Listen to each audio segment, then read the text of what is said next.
Abram suas Bíblias comigo, por favor, em Tiago 2.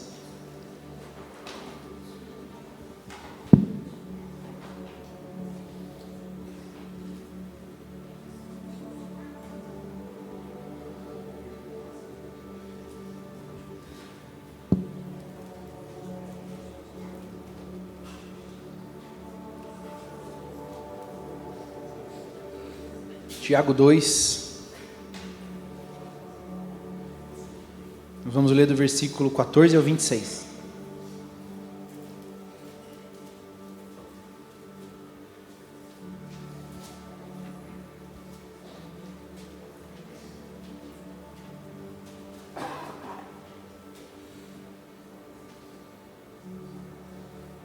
Tiago 2, versículo 14.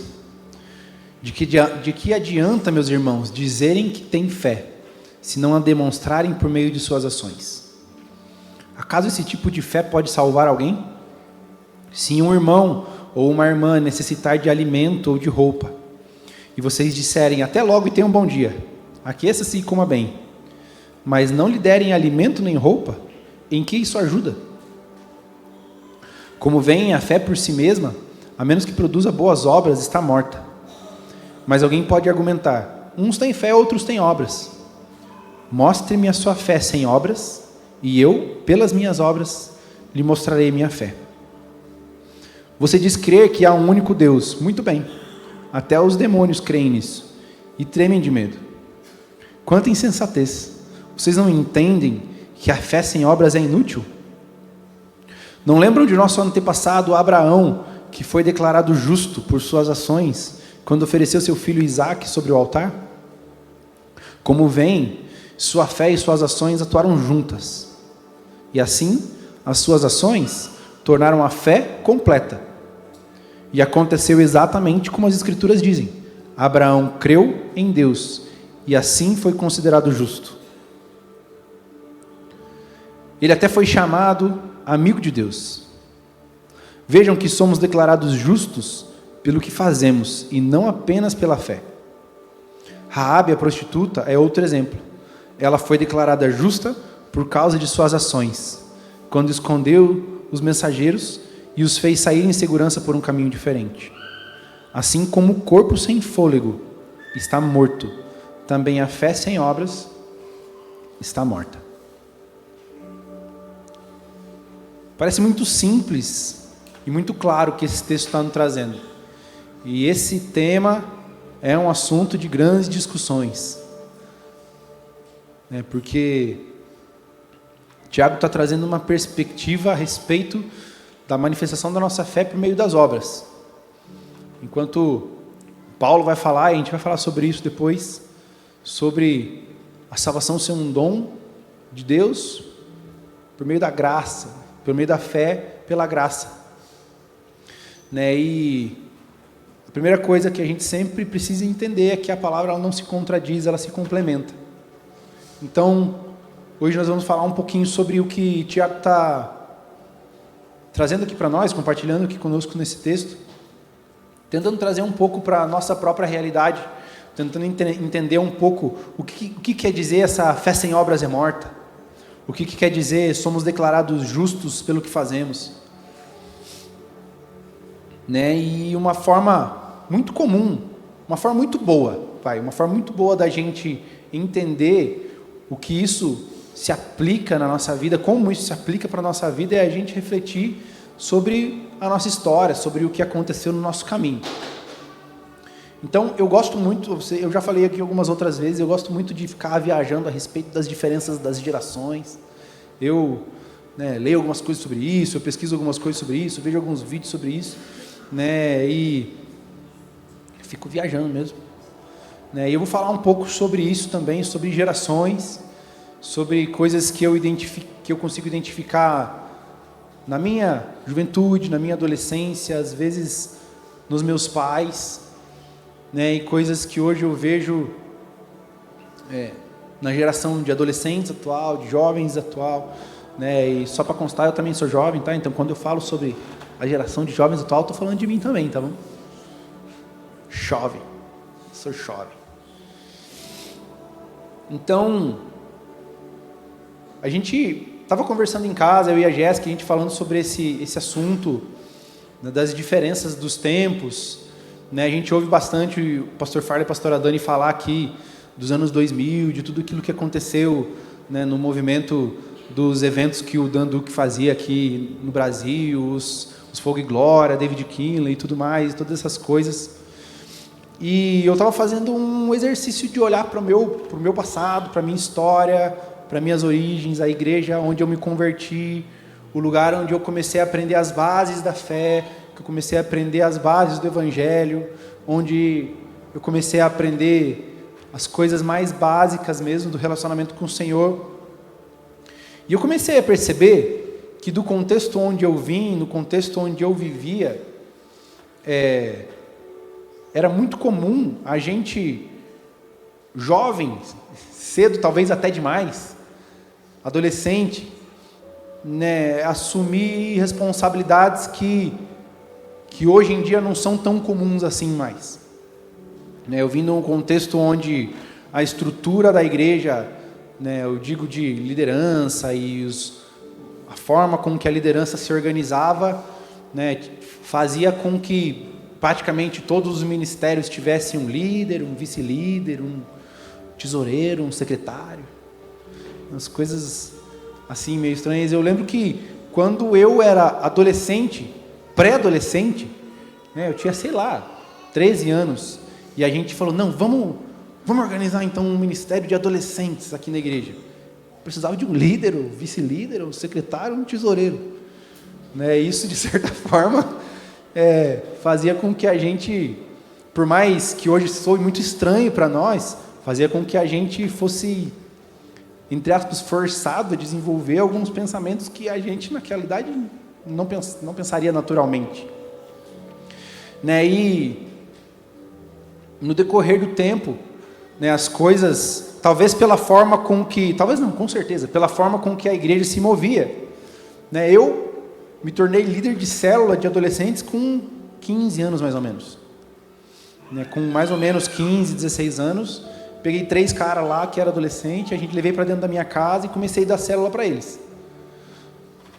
E a gente vai falar um pouco sobre motivações e a forma com que essas coisas aconteciam, mas fato é que isso aconteceu. A Jéssica se converteu aproximadamente com 14 anos, com mais ou menos 16 anos ela também já estava liderando uma célula de adolescentes na casa dela. Né, com 16, 17 anos, a Jéssica estava organizando alguns impactos evangelísticos na escola dela, eu participei, inclusive a gente nem namorava na época, a gente era da mesma igreja, mas eu só gostava dela. Só. E a gente participava desses impactos evangelísticos, e aí depois isso se estendeu para outras escolas de outros adolescentes lá da igreja, né? Inclusive a Cami, que está aqui na igreja, em algum lugar, deve estar com o Natan por lá, também a gente foi na escola dela fazer impacto, né? E isso vai forçando a gente a ter alguns crescimentos, alguns desenvolvimentos, né? Lá na casa dos 20 anos, mais ou menos, tanto eu como a Jéssica, a gente já fazia parte da liderança dos jovens, né, na igreja onde a gente congregava jovens e adolescentes, assim como aqui era tudo junto também, então não tinha um ministério só de jovens, um só de adolescentes. Então, a gente já estava envolvido com a liderança, a gente já ministrava em alguns cultos, às vezes até chamava a gente para ministrar em outro lugar, que a gente ficava tremendo na base, mas correspondia. A gente participava de vários eventos, e em alguns desses eventos, cara, não tinha como, você orava, tinha que expulsar demônio, tinha que pôr a mão, tinha que orar por cura, tinha que fazer essas coisas, né? E eu não estou querendo compartilhar todas essas coisas para dizer que a gente era melhor, ou para trazer um certo orgulho sobre nós, não é isso. Porque apesar de a gente ter aprendido muita coisa, apesar de a gente ter crescido muito, isso ter desenvolvido muito a nossa fé, ter desenvolvido muito quem nós somos em Deus e ter trazido a gente para onde a gente está hoje. Né? E eu posso falar a gente, principalmente eu e a minha esposa, né? A gente, né? Essas experiências nos forjaram, nos moldaram, nos ajudaram a desenvolver muita coisa em nós. Mas, ao mesmo tempo, muitas outras coisas que não eram tão boas foram acontecendo no meio do caminho. Então, nós vivemos mais ou menos aí nos anos 2005 a 2015, foi mais ou menos esse período que eu estou compartilhando, né? Muitos jovens que viviam nessa mesma época com a gente, muitos adolescentes que viveram na mesma época da nossa adolescência, também eram levantados para liderar, para organizar algumas coisas, para estar à frente, né? A Bíblia fala em 1 João 2,14, eu vos escrevi jovens porque sois fortes. Então, não diferente daqui em alguns aspectos, mas a gente via muito forte que a maior parte dos ministérios da igreja eram movidos pelos jovens. Os eventos, as conferências, sei lá se ainda usa o termo congresso, né? As coisas que aconteciam, congresso, conferência, nunca sei o que é o quê, sempre me pergunto isso. Esses eventos, sempre, cara, a maior parte dos voluntários eram jovens, né? A gente estava sempre lá e às vezes cansado, às vezes até sobrecarregado de estar num culto depois do outro, né, servindo, mas estava lá. E como eu disse, eu não quero dizer que a gente é melhor do que os meus 20 anos é melhor do que quem tem 20 anos agora, né? Eu não quero dizer que a minha adolescência é melhor do que quem é adolescente agora. Não é isso, não é isso que eu estou querendo dizer. Mas eu quero trazer vocês junto comigo para uma reflexão e um olhar para trás, para que vocês possam, junto comigo, aprender com os acertos e os erros desse tempo, os acertos e os erros desses, sei lá, 10, 15, 20 anos atrás, né? E a gente poder olhar onde nós estamos errando hoje, e a gente poder corrigir a nossa rota. Então, apesar de ter vivido, como eu disse, muitas coisas boas, tiveram muitas coisas que foram negativas. Particularmente do contexto onde eu vim, né, a gente vivia um tempo muito de fazer por fazer, onde a gente tinha tanto evento, tanta atividade, tanto retiro, tantos cultos, que a gente precisava de tanta gente para fazer com que essas tantas coisas acontecessem, e a maioria das vezes se negligenciava até mesmo o caráter da pessoa porque a gente precisava dela. Se negligenciava até mesmo o relacionamento dessa pessoa que a gente precisa como voluntário com Deus, porque eu preciso dessa pessoa como voluntário. Graças a Deus não é o pensamento, não é a atitude dos nossos pastores e dos nossos líderes, né, mas nem todo lugar é assim. Nem todo lugar acaba tendo o zelo que a gente aqui na Corner tem. E a verdade é que muitos lugares não se importam tanto com quem a pessoa é, mas mais com o que a pessoa pode fazer. Então, muita gente útil, mas vazia, se tornou voluntário, porta-voz, líder, levantou ministério, e aí o serviço tomou o lugar da presença. Em alguns aspectos a gente consegue olhar para a nossa história e ver o quanto o servir tomou o lugar do ser. E a palavra excelência se tornou a palavra da moda, porque nós somos excelentes, porque nós vamos ser excelentes, nós vamos ter o melhor time, a melhor performance, a melhor entrega, a melhor experiência, o melhor ambiente, a melhor luz, o melhor som, o melhor técnico. Nós vamos ser excelentes. E eu vou precisar treinar todo mundo para que todo mundo seja excelente. E mais uma vez, eu não estou falando mal da excelência. Estou falando mal do foco. Do foco nessa excelência cega que acontece em detrimento da presença de Deus. Detrimento, viu, gente? Culto dos jovens, eu estou falando detrimento. Barbaridade. Então, meio que nas entrelinhas, o discurso era: você não precisa nem se sentir bem, o que você precisa é só fazer bem. E olhando para trás, eu consigo ver, eu consigo fazer uma lista enorme de pessoas que eram meus amigos, que estavam servindo comigo, do meu lado, com amor, com vontade, com força, mas que porque os seus olhos não estavam no Senhor, mas sim no serviço, hoje já não estão mais na caminhada. Hoje se desviaram, abandonaram a fé, ou às vezes se frustraram de uma forma tão forte que amam o Senhor, mas odeiam a igreja. Sabe aquele cara? Não, porque Jesus é a igreja. Eu sou a igreja. Eu estou com Jesus, então é isso aí. Sabe aquele cara que se frustrou com o processo do servir e fala assim: não, isso aí é só, eles só querem esfolar você, só querem as suas ações, só querem as suas mãos. E o serviço, que é bom, muitas vezes foi feito com um motivo errado, com os olhos no lugar errado. E às vezes até fazendo coisas que o Senhor nem pediu para fazer.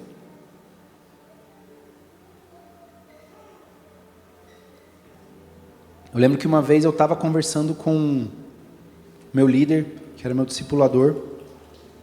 Eu não me lembro se ele já era pastor ou se ele era seminarista ainda na época. Mas tanto faz. E a gente estava falando sobre realmente a dificuldade que o crente tem de ser constante na leitura, na oração, na devocional, falando um pouco de mim, ele falando um pouco dele, a gente compartilhando o coração.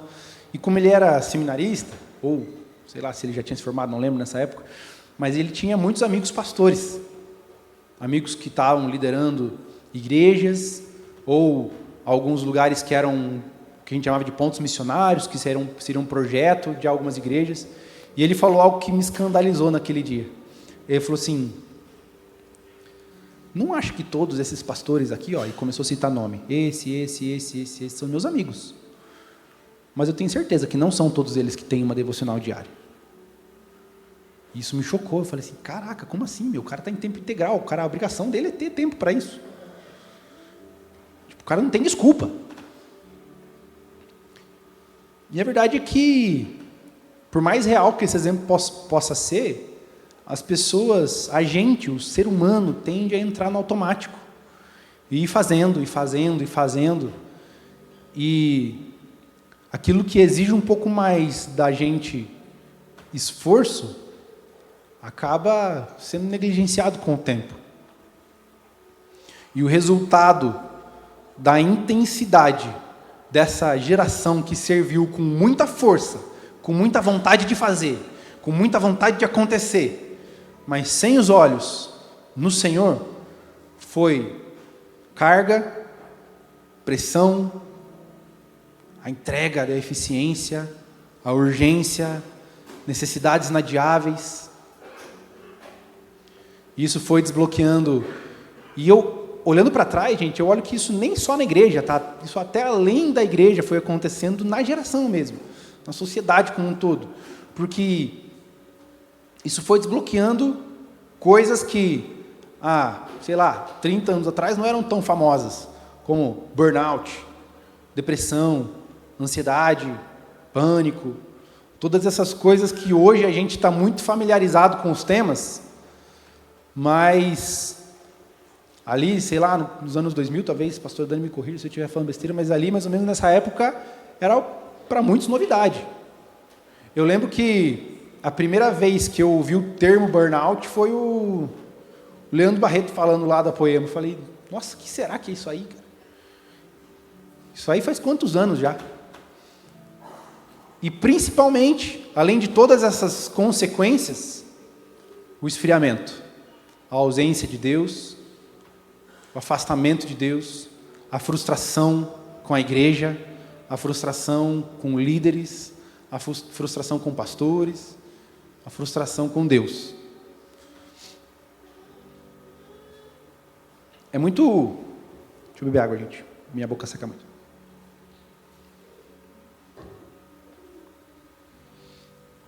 É muito interessante como aqui na Corn, a gente constantemente ouve alguém falando sobre a vida ser uma jornada, né? Uma jornada com o Senhor. E essa jornada se inicia no nosso período de conhecer o Senhor, de conhecer a Ele, onde Ele nos salva, onde Ele nos apresenta a sua graça e o seu amor, e nós encontramos a salvação. Mas a salvação é uma porta, e nós passamos por essa porta, e então existe uma jornada de desenvolvimento da vida com Deus, da santidade. Né, o João 3,16 é muito claro. Nos diz que o Senhor Jesus nos deu a sua vida para que todo aquele que nele crer, não morra, mas tenha vida eterna. Então, a vida eterna, ela é algo que parte do crer. Mas o crer não é uma ação única e independente de todo o resto, mas o crer é o início de uma jornada de desenvolver a nossa fé, de desenvolver a nossa salvação, de desenvolver a nossa vida com o Senhor. Então, como eu disse, Paulo diz lá em Efésios 2, 8 e 9, abre comigo. E se você ainda não tem esse versículo rabiscado na sua Bíblia, é a sua oportunidade. Efésios 2, 8 e 9.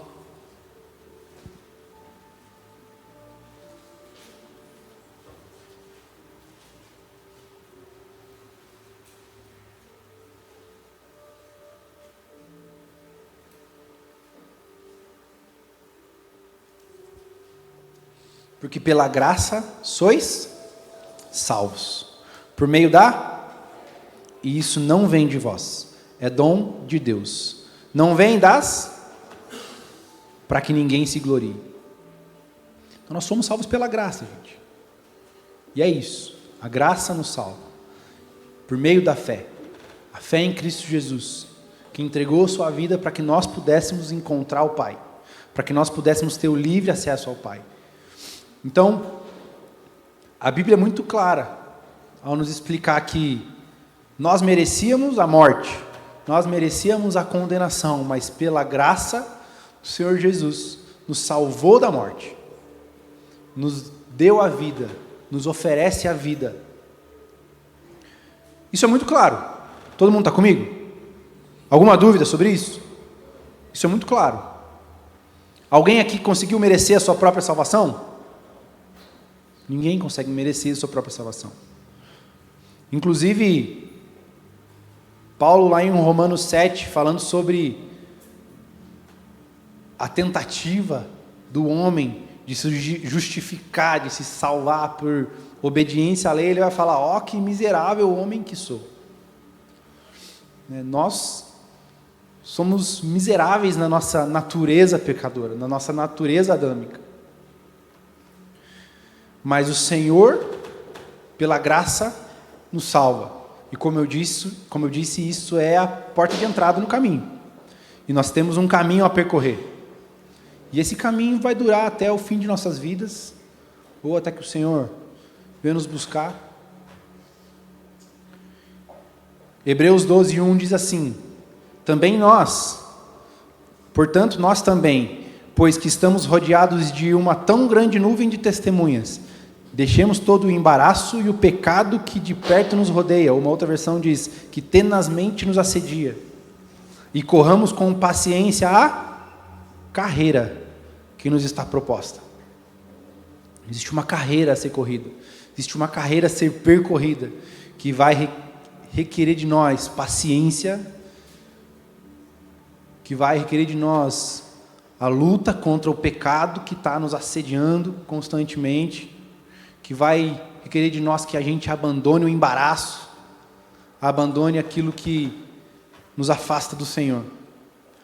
Então, nesse caminho nós somos aperfeiçoados, nós vamos aprendendo sobre santificação, sobre o conhecimento de Deus, nós vamos aperfeiçoando a fé, desenvolvendo a fé, nós vamos permitindo que o Espírito Santo gere em nós o fruto da sua presença. Vamos buscando a ajuda do Espírito Santo para que nos ajude a afastar de nós esse pecado que nos assedia, a nos livrar desse pecado que nos assedia.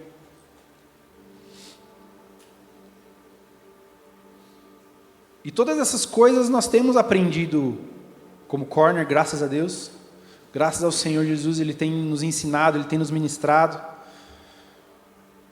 Mas eu tenho visto que um outro aspecto que é muito importante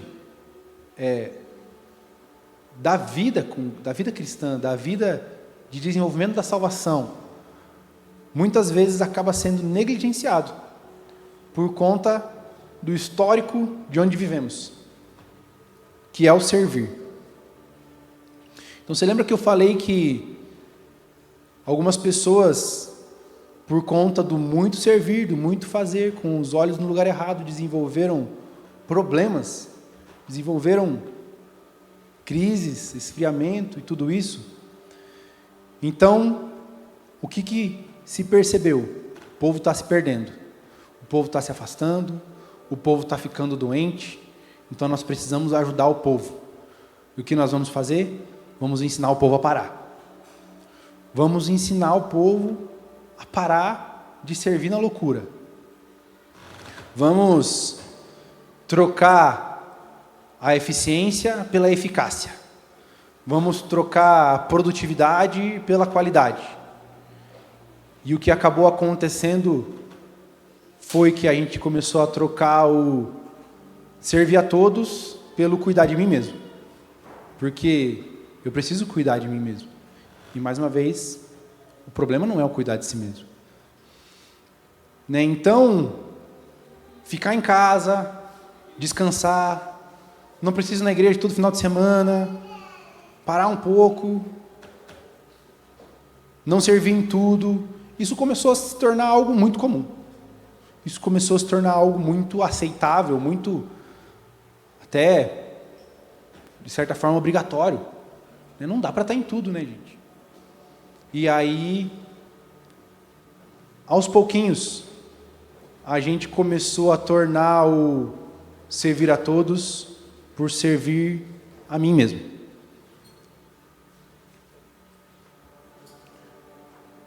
Pregações como, você precisa parar de ser Marta, você precisa ser Maria, começou a ficar mais famoso, começou a ser mais ouvido, mais propagado. E gente, a essência é essa, realmente. Jesus fala que a boa parte está aos pés dele. Mas, quando a gente começou a ter esse entendimento de que eu preciso então escolher a boa parte, então eu não vou fazer mais como Marta. Então, o que Marta fazia era mal. Marta estava errado. E eu não devo fazer tudo. E não foi isso que Jesus disse em nenhum momento. Jesus não olhou para Marta e falou assim, Marta, você está errada, você não devia fazer isso. Ele só falou assim, ela escolheu o que é melhor. E a gente não vai tirar ela disso. Eu jamais falaria que a gente tem que deixar de estar aos pés de Jesus. Claro que não. Isso é realmente o mais importante. Mas muitos de nós crescemos vendo nos nossos pais, e eu posso falar inclusive por experiência própria, muitos de nós crescemos vendo nos nossos pais e nos nossos líderes, nos nossos mentores, e seja qual for a palavra que você quiser usar, pessoas que se deram com toda a força e se estribucharam. Pessoas que serviram com todas as suas energias e se decepcionaram, e se afastaram, e desistiram.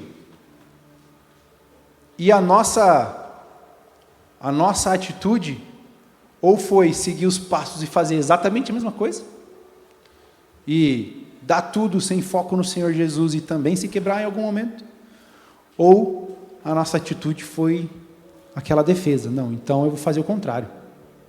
Em vez de servir em tudo, eu não vou servir em nada. Eu vou ficar aqui na minha.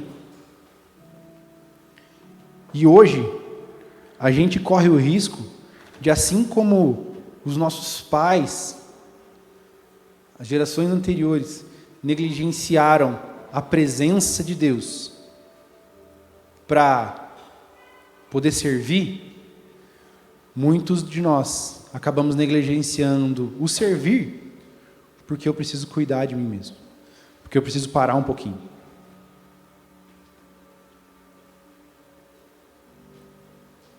Abra comigo em Isaías 58.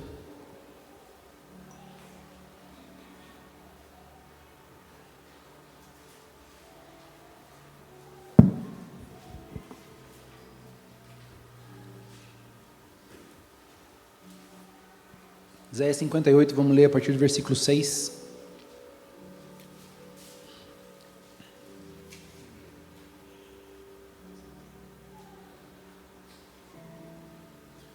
O Senhor disse: o jejum que desejo não é esse, soltar as correntes da injustiça, desatar as cordas do jugo, pôr em liberdade os oprimidos e romper todo jugo? Vamos lá, eu vou ler de novo que eu li com a entonação errada e parece que está errado. O jejum que desejo não é esse, soltar as correntes da injustiça, desatar as cordas do jugo, pôr em liberdade os oprimidos e romper todo jugo? Não é partilhar sua comida com o faminto, abrigar o pobre, desamparado, vestir o nu que você encontrou e não recusar ajuda ao próximo? Jesus está falando, o Senhor está falando, não é isso que eu pedi? Aí sim, a sua luz, versículo 8, irromperá. Olha mais uma vez a luz aqui, né? Nem tinha reparado. A sua luz irromperá como a alvorada e prontamente surgirá a sua cura. A sua retidão irá diante de você e a glória do Senhor estará na sua retaguarda. O Senhor nunca nos pediu para parar de servir. O Senhor nunca nos pediu para parar de se envolver com a obra dEle. Na verdade, é justamente o contrário. O Senhor quer que a gente se envolva com a obra dEle. Mas nós muitas vezes, na desculpa de cuidar de nós mesmos, e mais uma vez, é importante cuidar de si, pessoal, beleza? Nessa ânsia de querer cuidar de nós mesmos, nós acabamos indo para o outro extremo. Se doar, servir, fazer algo ao próximo, levar a salvação, é isso que esse texto está dizendo. Fazer algo por alguém. Ele está falando de dar roupa para o que está nu, de dar comida para o que está faminto, de pôr em liberdade o que está aprisionado. Algum tempo atrás, nosso pastor teve ousadia de chegar aqui e falar assim: eu peço perdão, porque eu falhei em compartilhar aquilo que eu vivi com vocês. Que ousadia isso requer? Sabe, a gente poder olhar para o passado e falar assim: puxa, eu errei aqui, e eu preciso ajudar vocês, transmitindo para vocês o que a gente viveu de bom e o que a gente viveu de mal. Salmos 145, 4. E a gente tem falado um pouco sobre isso nos últimos rocks. Não, nos últimos não, mas talvez no começo do ano um pouco mais. Uma geração contará à outra a grandiosidade dos teus feitos, e eles anunciarão os teus atos poderosos. Gente, é importante nós darmos ouvidos ao que as gerações antes de nós estão falando.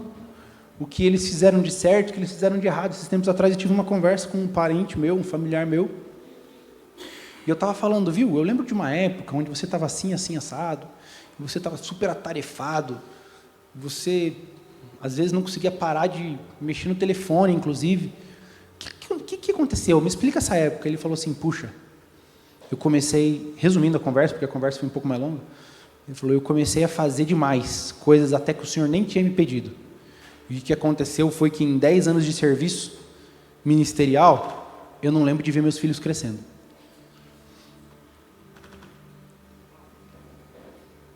A gente precisa olhar para trás, olhar para as gerações antes de nós, olhar os seus acertos, e como eu disse, tem coisa muito boa que nos trouxe até aqui, mas também tiveram alguns exageros que a gente precisa olhar para isso e corrigir. Deixa eu perguntar, quem aí tem 25 anos ou menos? Tem alguém aqui? 25 anos ou menos. Eu vou fazer algumas perguntas e você não precisa levantar sua mão, mas eu quero te levar a refletir sobre algumas coisas. Mas você já se levantou, já se voluntariou para liderar alguma coisa? para liderar, sei lá, um projeto social, para liderar uma célula, um intervalo vida, um evangelismo. Você já se dispôs para algum líder de algum ministério falar assim, viu, deixa eu te ajudar, eu estou aqui. Já tentou se aproximar de alguém, talvez, falando, puxa, o que é esse negócio de discipulado? Eu quero discipulado. E eu vou além. Você já se dispôs para discipular alguém? Para acompanhar alguém? Para transmitir para alguém que está, talvez, engatinhando na fé, a encontrar, a caminhar os passos que você já trilhou? Se por um lado, a gente viveu, de certa forma, alguns exageros em começar a servir em uma célula, liderar uma célula com 15 anos, por outro lado, hoje a gente vê que é muito fácil a gente se acomodar hoje. Não, tem gente que lidera, tem gente mais madura, mais experiente, já tem alguém já fazendo isso. Eu vou lá, eu até ajudo, mas eu assumi responsabilidade? Não, ainda tenho muita coisa para aprender. De fato, a gente tem mesmo, a gente sempre vai ter coisa para aprender. Mas, por outro lado, a gente precisa às vezes meter mais a cara, sabe, nas coisas. Ser um pouco mais ousado nessas coisas. A minha intenção não é te constranger se a sua resposta foi não para o que eu perguntei. Não é isso, não é fazer você necessariamente se sentir mal por isso. Não é essa a minha intenção. Mas é você olhar para a nossa realidade. A minha intenção é a gente olhar para a realidade do nosso tempo, do nosso hoje. A gente ouviu aqui algumas pessoas trazendo visões e impressões a respeito da luz vindo, e a gente viu, cara, coisas muito práticas sobre essa luz que nos toca, nos levar para fazer algo, sabe, nos levar para servir, para corresponder ao Senhor.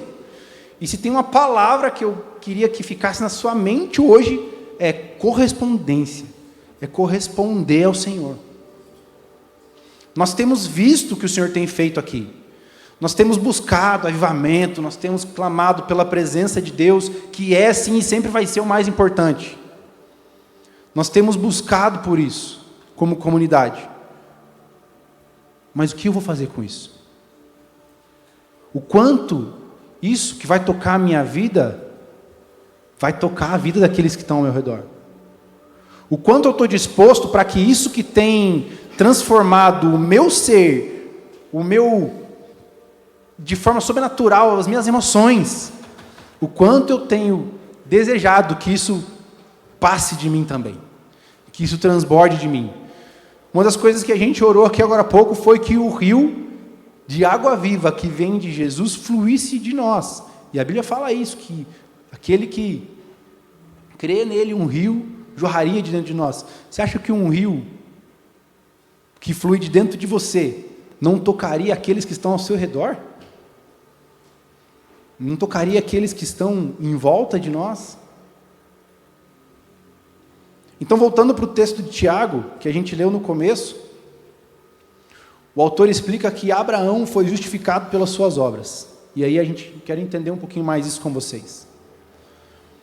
Foram as obras, necessariamente, foi a ação de Abraão que justificou ele? Foi o merecimento das suas ações? Não. Foi a sua fé em Deus. Foi a fé por meio da graça. Mas as suas ações evidenciam a sua justificação. Se a gente parar para pensar um pouco no conceito de justiça, justificar, justiça, esse conceito, essa palavra, ela só faz sentido em comparação com algo, certo? Se fosse possível uma pessoa viver sozinha, em um mundo onde não existe mais ninguém, só ela, não haveria injustiça para essa pessoa, porque a injustiça é algo que é bom ou ruim para um, em relação ao que foi bom ou ruim para o outro. Vamos lá, um exemplo bem prático. Lembra quando você era criança e a sua mãe fazia um copão de Nescau para você e para o seu irmão? E aí você vinha, botava um do lado do outro, assim, ó, para ver milimetricamente os 0,75 ml Nescau que o seu irmão tenha mais? Não, é injusto. Ele tem mais que eu. E é justo que eu tenha o mesmo tanto que ele. Por quê? Porque a justiça vem da comparação. O filho que é único, não tem injustiça para ele o tanto de... Por quê? Porque ele não tem um irmão para comparar e achar que é injusto. Então, Abraão ser justificado, ou nós sermos justificados, nos leva à comparação com quem? Com o próprio Deus que é justo. Em comparação a Ele, nós merecíamos a morte. Em comparação a Ele, nós merecíamos o inferno. Mas Deus nos faz justos. Ele nos purifica, Ele nos justifica, para que então a gente possa buscar ser como Ele. Buscar ser como Ele é. E agora, se na justiça de Deus eu busco ser como Ele é, então eu posso viver e transmitir essa vida que Ele viveu e que Ele transmitiu. A vida que há nele pode ser transmitida através de mim, porque eu fui justificado e eu posso ter essa vida que é dele. Então, o que tem as obras? Tiago fala: mostre-me sua fé sem obras, e eu, pelas minhas obras, te mostrarei a minha fé. Ele está falando, as obras, elas evidenciam a nossa fé. As obras, elas são a prova da justiça. As obras, elas são a prova da nossa justificação. A gente pode até achar que alguém é justo, mas a gente consegue ter certeza através das obras. O próprio Deus está falando que prova a justiça de alguém através das suas obras. Lá em casa tem uma árvore, eu me mudei faz, 2 meses e pouquinho.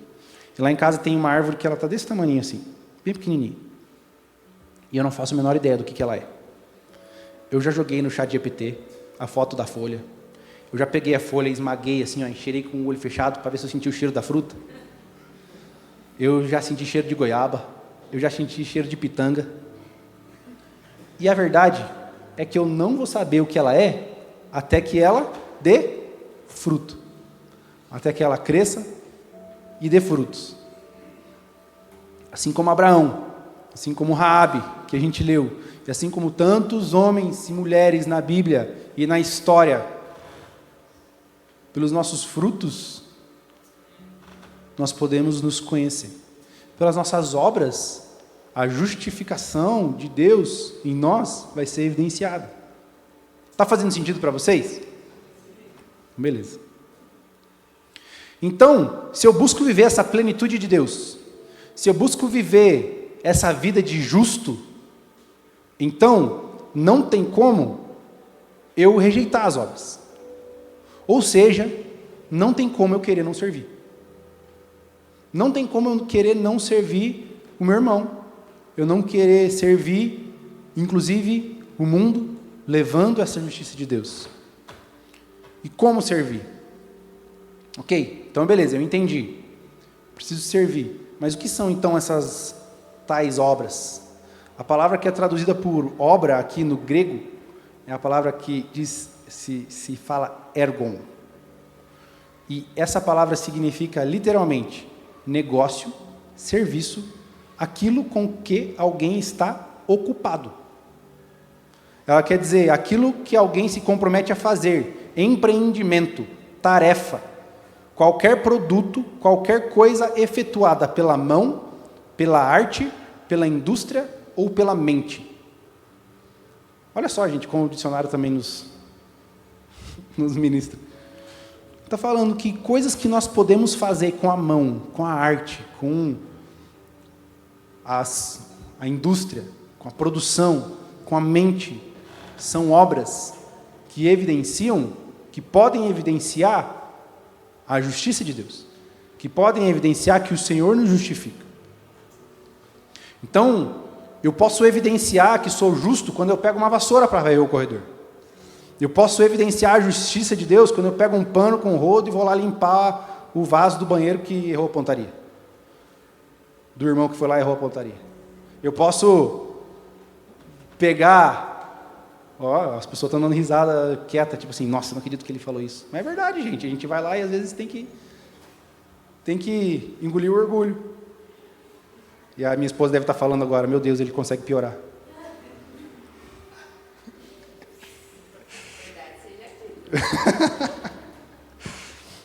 Mas eu consigo evidenciar a justiça que Deus me deu quando eu estou às vezes lá no café, fazendo um café atrás do outro e uma fila de gente me esperando, porque eu estou naquela loucura ali fazendo.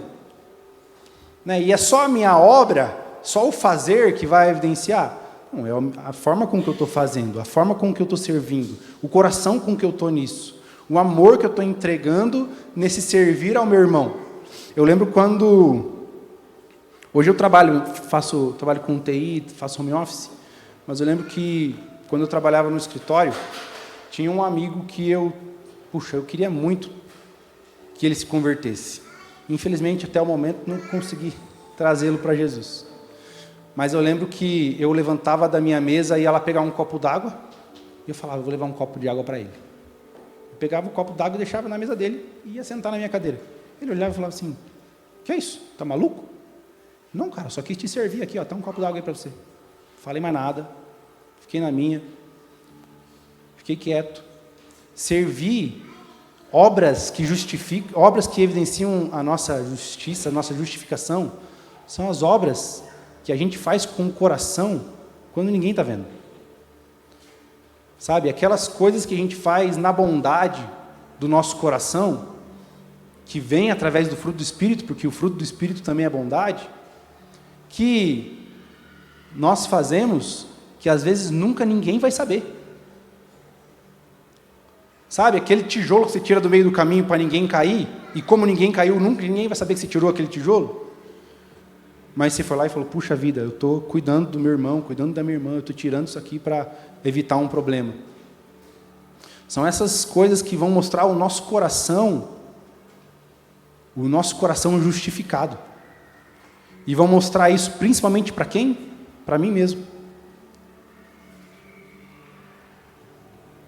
A gente marca muitos compromissos, a gente marca muitas mesas, a gente trabalha bastante, né, profissionalmente, mas é muito comum a gente usar qualquer uma dessas coisas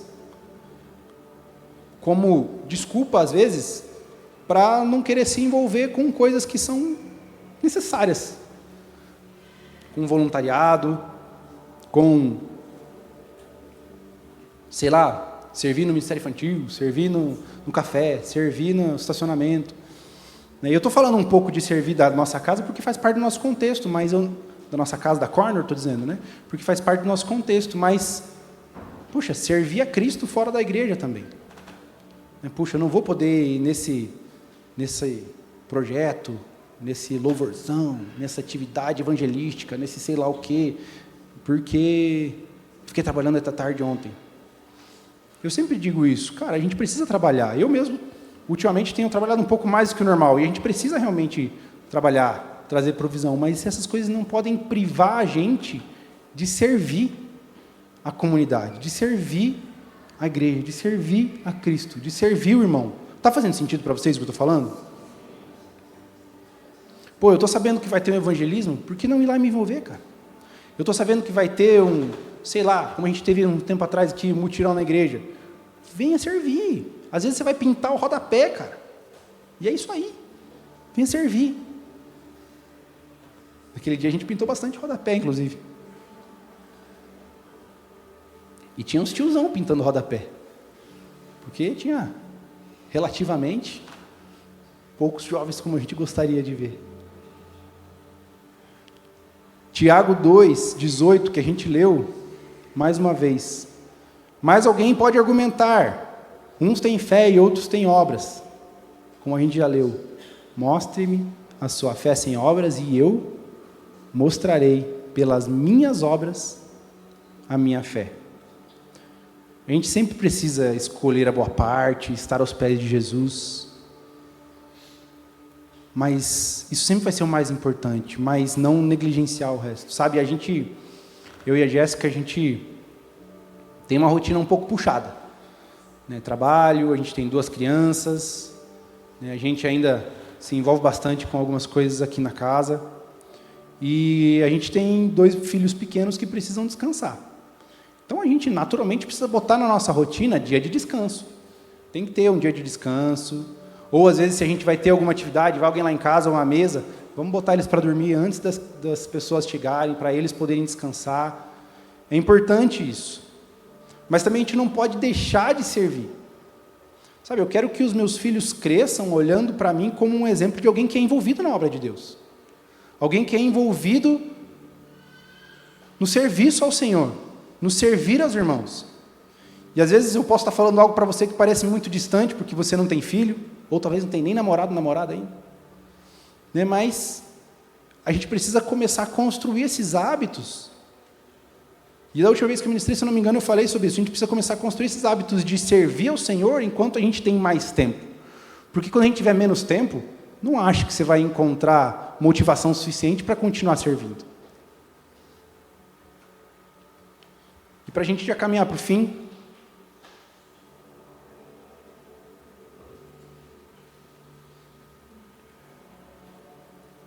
quando a gente começa a falar sobre obras e servir e se dispor para o Senhor, é natural que a gente acabe pensando no que a gente foi feito para servir. Então tá, eu sei que eu tenho que servir, mas o que eu tenho que fazer? Qual é o meu papel, a minha função? O que eu vou fazer? Então está todo mundo fadado a passar pano do banheiro? O que é isso? O que eu preciso fazer? E o que eu preciso fazer, em primeiro lugar, é ouvir o Senhor. E cara, nesse tempo de adoração que a gente teve hoje aqui, de palavra profética que a gente teve hoje aqui, você não ouviu a Deus, eu vou dizer para você, cara, para e escuta o Senhor.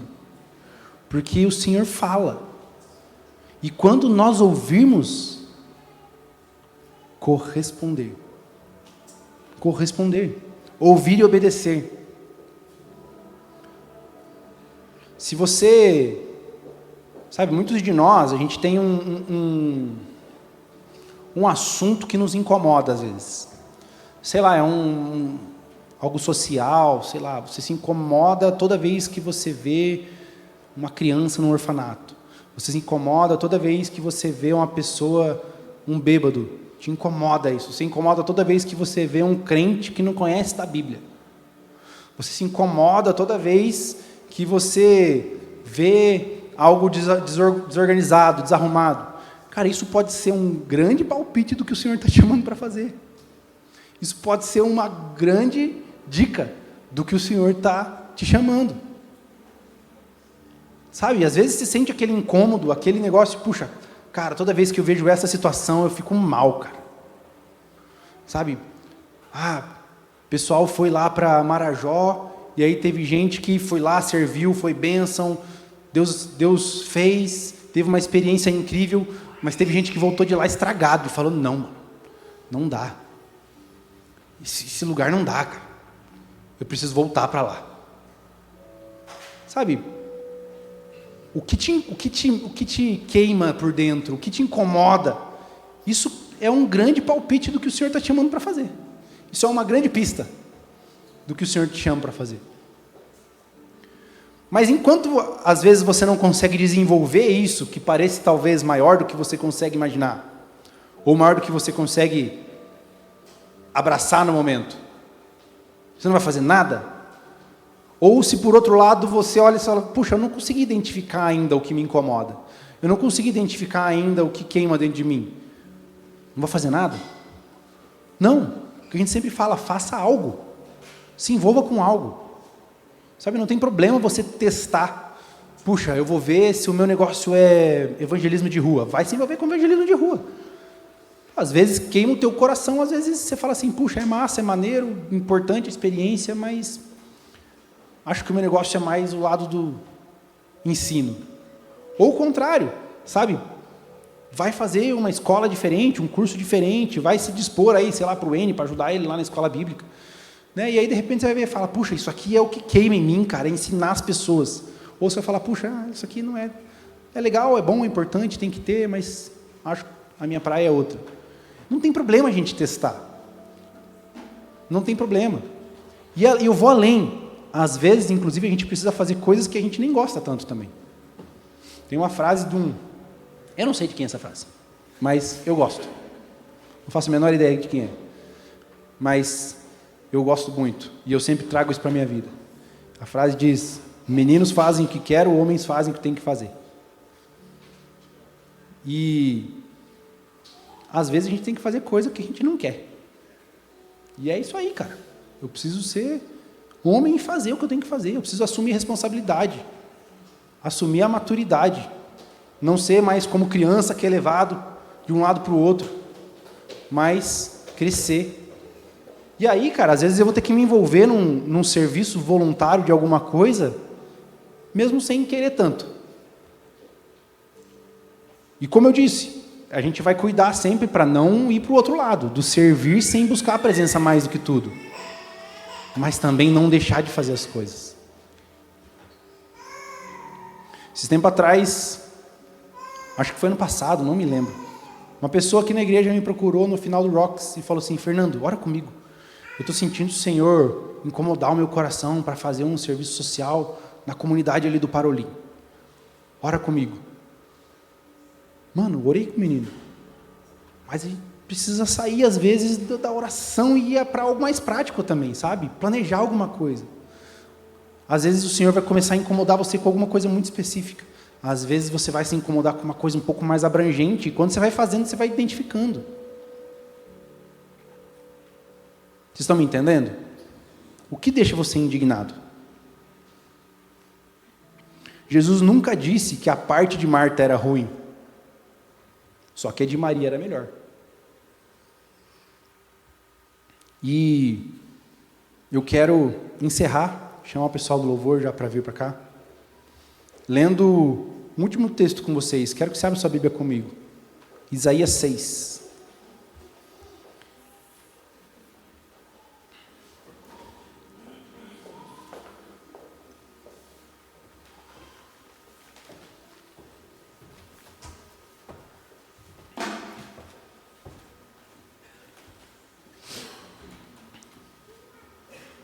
Nós precisamos sim priorizar a boa parte, mas não negligenciar a outra parte. Não abandonar a outra parte. Não esquecer e se desinteressar do servir às mesas, do servir a todos. Eu quero ler com vocês esse texto de Isaías 6, versículo 8, que diz: Então ouviu o Senhor perguntar: Quem enviarei como mensageiro a esse povo? Quem irá por nós? E eu respondi. O que eu respondi? Que está escrito aí? Eis-me aqui. Aqui estou. Envia a mim. Envia-me a mim. E eu quero te convidar a ficar de pé e te desafiar. Te desafiar a olhar para a sua própria vida e pensar: Jesus, será que quando o Senhor tem falado, como o Senhor falou hoje aqui inclusive, no coletivo, na comunidade, eu estou enviando pessoas, eu estou dando visões de pessoas entrando em lugares sombrios com luz, eu estou dando palavras sobre pessoas indo onde está a dor, a enfermidade, o perdido, as trevas, com a luz, com a cura, com a salvação.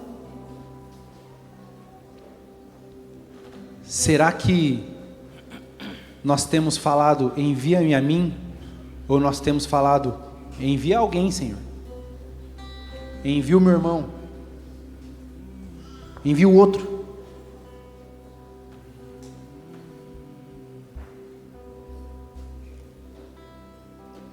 Quero convidar você a fechar os seus olhos e refletir um pouco na sua vida, nas suas atitudes, refletir um pouco nas suas decisões, nas suas obras. As suas obras evidenciam a sua fé? As suas obras provam a sua fé? As suas obras provam a justificação do Senhor em você? As nossas obras têm evidenciado que nós nos entregamos para o Senhor Jesus?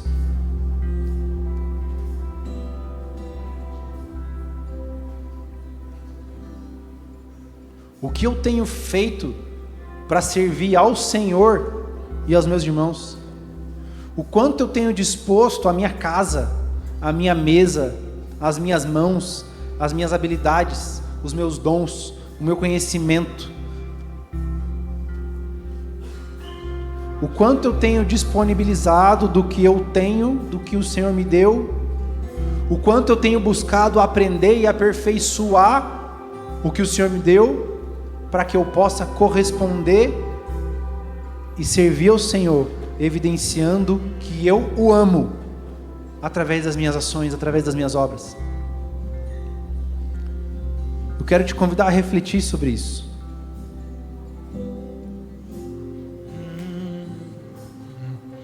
Senhor,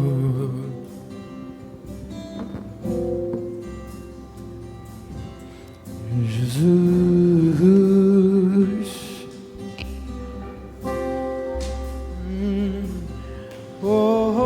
Espírito Santo, eu clamo que o Senhor venha sobre os meus irmãos e minhas irmãs nessa noite.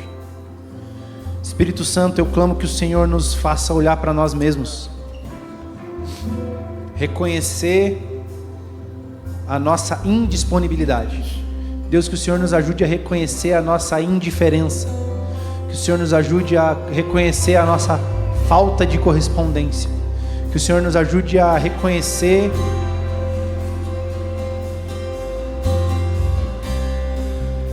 o quanto nós negligenciamos o servir, porque priorizamos mais o conforto. Deus, que o Senhor nos ajude a reconhecer, Pai, em quais áreas da nossa vida nós estamos usando o descanso como desculpa. Em quais áreas da nossa vida nós estamos usando o cuidado pessoal como desculpa. Jesus, eu não clamo por um povo que serve loucamente. Eu não clamo por um povo que tira os olhos do Senhor. Não, Jesus. Eu clamo por jovens que têm os olhos fixos no Senhor. Fixos no Senhor. Que amam o Senhor mais do que o serviço. Mas eu clamo também por jovens que não abandonam o serviço. Por jovens que não abandonam as obras. Por jovens fortes, como a sua palavra diz.